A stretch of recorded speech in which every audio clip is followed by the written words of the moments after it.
Et si je vous disais que tout ce que vous savez sur la disparition de la Joconde est faux? Pendant des siècles, le vol de 1911 a été attribué à un seul homme, Vincenzo Peruggia. Mais que se passerait-il si je vous révélais une conspiration bien plus vaste, impliquant des figures influentes de l'époque et un réseau secret d'amateurs d'art? Le 21 août 1911, le monde de l'art est secoué. La Joconde, chef d'œuvre de Léonard de Vinci, disparaît du Louvre. L'enquête policière se concentre rapidement sur Peruggia, un ouvrier italien nationaliste, arrêté un an plus tard. L'histoire officielle se fige. Un acte isolé de patriotisme mal placé. Peruggia, un voleur solitaire, cherchant à ramener un trésor italien en Italie. Mais creusons un peu plus profond.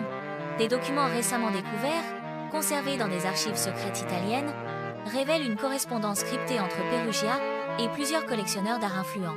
Ces lettres suggèrent un plan beaucoup plus élaboré. Un réseau complexe impliquant des musées, des marchands d'art et même des membres du gouvernement italien.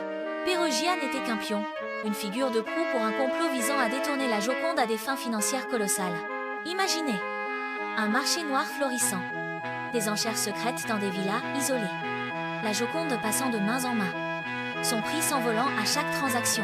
Les documents révèlent l'existence d'une société secrète, les Amis de la Renaissance, dont les membres étaient liés aux plus grands collectionneurs et marchands d'art de l'époque. Leur but, déposséder le Louvre de sa plus grande richesse pour enrichir leur propre collection privée.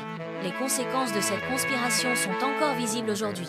Le vol de la Joconde a bouleversé le monde de l'art, entraînant des changements majeurs dans la sécurité des musées et la surveillance des œuvres d'art. L'histoire officielle, soigneusement entretenue pendant plus d'un siècle, a masqué une vérité bien plus sombre et complexe.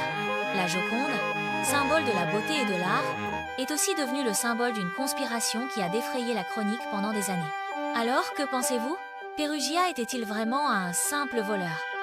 Ou était-il un pion dans un jeu beaucoup plus grand?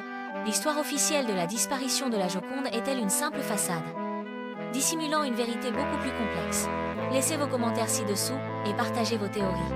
Et n'oubliez pas de vous abonner pour découvrir d'autres histoires cachées qui pourraient bouleverser votre vision du passé.